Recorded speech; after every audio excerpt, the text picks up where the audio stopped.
Presiden Amerika Serikat Donald Trump menggebrak dunia dengan menaikkan tarif impor secara luas. Baja, aluminium, hingga produk elektronik kena semua. Tak peduli sekutu atau saingan, semua dikenai biaya baru. Bahkan kepada China, Trump tak segan-segan menjatuhkan tarif hingga 245% dan langkah ini menjadi eskalasi perang dagang antara kedua ekonomi terbesar di dunia itu. Talk a little bit about the semiconductor tariff that you posted on Truth Social today. What is the timeline for that? And I believe it was Jameson Greer said today that those will not be negotiable. Once those tariffs are in place, they're non-negotiable. Is that right? But the tariffs will be in place in the not distant future because, as you know, like we did with steel, like we did with automobiles, like we did with aluminum, which are now fully on, we'll be doing that with semiconductors, with chips, and numerous other things. And that'll take place in the very near future. And all the things. And what we did is we want to uncomplicate it from a lot of companies because that's really where it should be, ideally.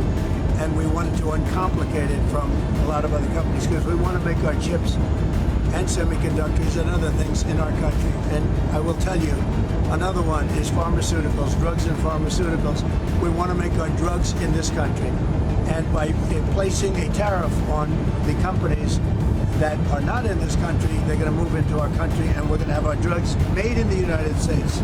So that in case of war, in case of whatever, we're not relying on China and various other countries to supply us with drugs, which is not a good idea. And it'll happen very fast. It'll all happen very fast. Do you know what rate the semiconductor tariff? I'm going to be announcing it over the next week. Bahkan para ekonom dunia sudah mengingatkan Trump, dampak dari kebijakannya ini akan membawa dunia dalam ketidakpastian dan China pasti akan melawan. Namun dengan percaya dirinya, Trump mengaku tidak takut. Some economists are saying that right now is technically embargo on China with 125% tariffs. Are you concerned of escalation beyond the trade war with China? No, I'm not concerned. I think President Xi is a very smart guy, and I think we'll end up making a very good deal for both. But, you know, we've been treated so badly for so many years. Again, we allowed that to happen. We've been treated so badly for so many years. But no, I don't expect that. I think President Xi is one of the very smart people of the world, and I don't think he'd allow that to happen. And we're very powerful. This country is very powerful. Let me tell you, it's far more powerful than people understand. We have weaponry that nobody has any idea what it is, and it is the most powerful weapons in the world that we have. More powerful than anybody, not even close. So nobody's going to do that, but I think that if that's what you're referring to, maybe it's not. But just in terms of basic escalation, which is what you said, no, I think that President Xi is a man who knows exactly what has to be done. Namun sayangnya China bukanlah negara kecil yang mampu digertak begitu saja oleh Trump. Semakin didesak oleh Trump, China semakin melawan. Negara tirai bambu ini melawan komoditas pertanian, otomotif, dan barang konsumen asal Amerika Serikat pun kena tarif balasan. China tegaskan Amerika Serikat tidak akan memenangkan pertarungan.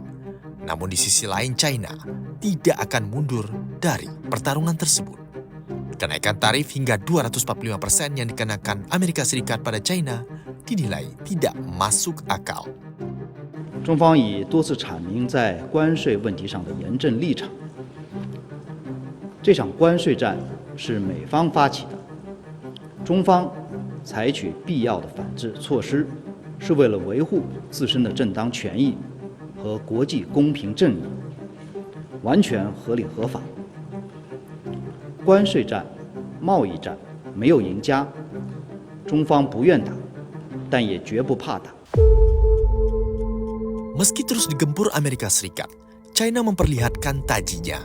Ekonomi China melonjak 5,4% pada kuartal pertama 2025, mengalahkan perkiraan pasar yang hanya 5,1%. Lonjakan ini dipicu aksi cepat para eksportir yang mengejar pengiriman barang sebelum tarif dagang baru dari Amerika Serikat mulai berlaku.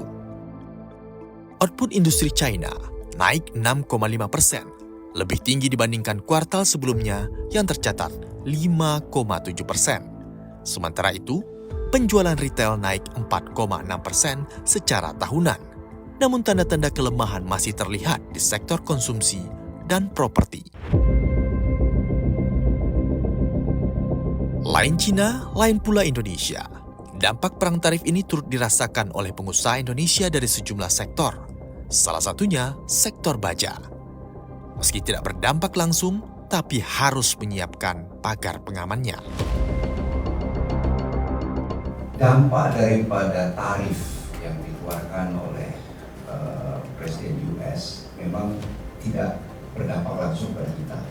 Tetapi yang kita harus antisipasi adalah pagarnya, bagaimana produk-produk yang harusnya dari overseas ke US ini pasti mencari pasar ya, yang perlindungannya terhadap produk dalam negeri setiap negara itu lemah ya, dan salah satunya dari Indonesia.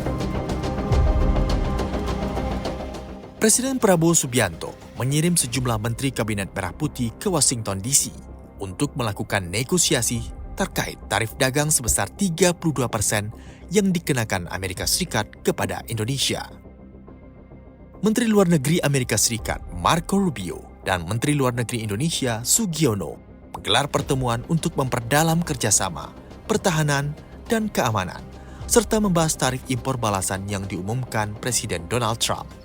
Dalam pernyataannya, Departemen Luar Negeri Amerika Serikat menyatakan Marco Rubio menyambut baik langkah Indonesia untuk melakukan reformasi ekonomi guna mendorong hubungan dagang yang adil dan seimbang. Pertemuan ini menjadi bagian dari upaya diplomatik untuk meredam dampak kebijakan proteksionis Trump yang meningkatkan ketegangan perdagangan global. Sugiono menyampaikan berbagai prioritas dan program Astacita Presiden Prabowo Subianto, di antaranya ketahanan pangan dan energi, hilirisasi, serta pembangunan sumber daya manusia. Sejumlah prioritas tersebut membuka peluang kerjasama konkret dengan pemerintah Amerika Serikat. Ia juga menyuarakan penguatan kerjasama ekonomi Indonesia dan Amerika Serikat, termasuk dalam konteks rantai pasok. Investor Amerika Serikat diundang untuk berinvestasi di sektor mineral kritis seperti nikel dan sektor-sektor penting lainnya. Khusus Palestina, Sugiono menyinggung evakuasi 1.000 warga Gaza sementara. Ia meyakinkan ini bukan relokasi karena mereka akan dikembalikan ke negaranya. Yang terakhir, perang dagang kita juga kena, ya kan? Tapi kita tenang, kita punya kekuatan, juga nanti akan berunding. Kita akan berunding dengan semua negara. Kita akan juga buka perundingan sama Amerika. Kita akan menyampaikan kita ingin hubungan yang baik. Kita ingin hubungan yang adil. Kita ingin hubungan yang setara. Jadi kita tidak ada masalah. Resiprokal. Jadi apa yang mereka minta, kalau masuk akal, wajib juga kita hormati, ya. Pemimpin-pemimpin Amerika memikirkan kepentingan rakyat Amerika. Kita memikirkan kepentingan rakyat kita. Tidak perlu ada rasa kecewa, tidak perlu ada rasa khawatir. Kita percaya dengan kekuatan kita sendiri. Kalaupun ada tantangan, ya kita hadapi dengan gagah, dengan tegar. Mungkin ada berapa saat, tapi kita yakin bahwa kita akan bangkit dengan tingkat yang baik. Chairman Citicorp, Khairul Tanjung juga angkat bicara. Ia menyebut bahwa kebijakan tarif yang diberlakukan Presiden Amerika Serikat Donald Trump berakar dari pandangan bisnisnya yang mengutamakan untung terlebih dahulu. Sebagai seorang pengusaha, Trump percaya bahwa Amerika harus mendapatkan untung dulu yang dilakukan dengan meningkatkan harga impor secara signifikan. Khairul Tanjung juga mengkhawatirkan dampak perang ini jika terus berkelanjutan. Salah satunya ekonomi dunia yang melambat. Tetapi saya yakin karena Trump adalah seorang bisnismen Yang dia mau apa? Yang dia mau sebenarnya perdagangan Indonesia-Amerika itu tidak menjadi defisit. Yang dia inginkan adalah fairness, ya, bahwa Amerika dan Indonesia itu akan menjadi seimbang neraca perdagangannya. Dan ini juga yang akan dilakukan untuk seluruh dunia. Tetapi Bapak Ibu sekalian, yang sangat bermasalah adalah efek tidak langsungnya. Bahwa kalau perang dagang ini terus, apalagi Cina dan Amerika ini betul-betul terjadi, tidak ada salah satu pun yang mau mengalah, maka akan yang terjadi adalah permasalahan dunia secara umum.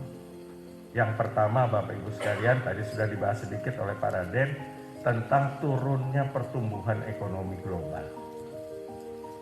Nah, turunnya pertumbuhan ekonomi global ya akan berpengaruh juga terhadap demand global. Karena kalau ekonomi tumbuhnya turun, demand-nya pasti turun. Permintaannya pasti turun. Kalau permintaan turun, harga-harga komoditas kita, baik hard commodity maupun soft commodity, itu juga akan turun. Dan sehari-hari ini sudah terlihat dampaknya. Belum perang dagangnya, harganya sudah turun. Kita lihat harga minyak sudah turun, ya, harga timah yang paling parah turunnya sampai 17% hanya dalam waktu 1 minggu. Imbas perang tarif ini, emas menjadi salah satu aset yang sangat diburu masyarakat dunia.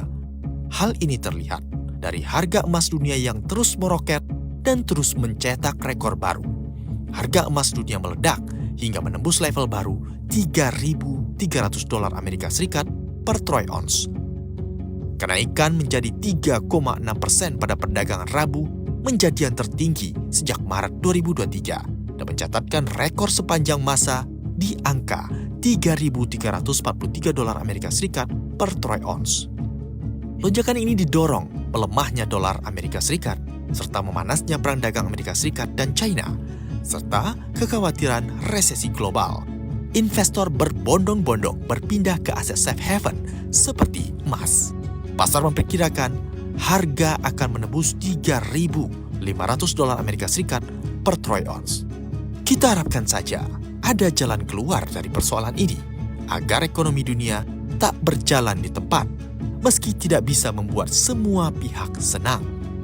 Tim Liputan CNBC Indonesia.